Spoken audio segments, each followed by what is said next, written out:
Perkara jalur yang menang ronyo sampai ono urutan lemah rupa mencetak hati kalunnya. Hoka Raja Lun Kampungnya ubik di ngan kuda jalan kabeh bro ia melempah tak apa-apa deng urang kampungnya. Hoka Raja Lun betrone pia bak kampungnya. Hoka Raja Lun betrone pia bak kampungnya.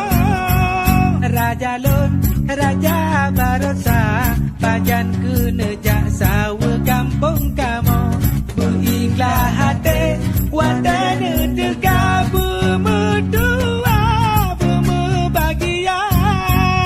Hoka Raja Lun betrone pia bak kampungnya.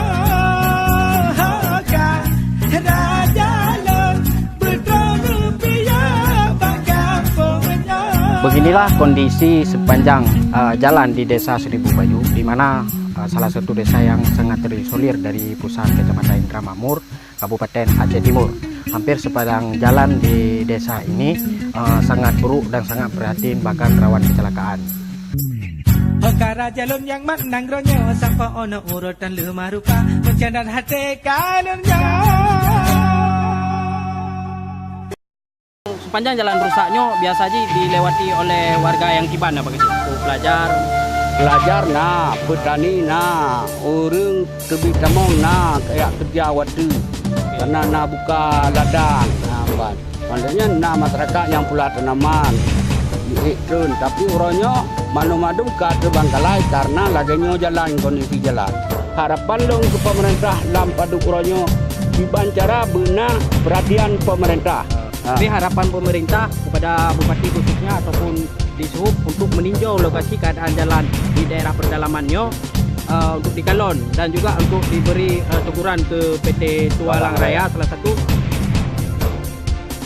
Nah, menurut keterangan daripada sejumlah warga, buruknya jalan ini akibat muatan truk-truk besar milik beberapa perusahaan. Ada perusahaan PT Tualang Raya yang mana berpotensi di perkebunan sawit, dan juga sejumlah perusahaan yang melintas menurut keterangan warga menaikkan alat-alat beratnya ke Ranger Pasir.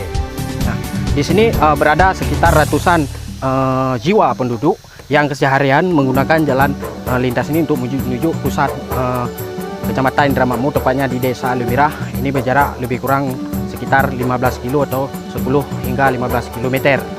Di sana juga berada salah satu sekolah SD yang mana tiap harinya warga yang di sana di Desa Seribu Bayu kerap dikatakan dengan desa kilometer ini dilalui para siswa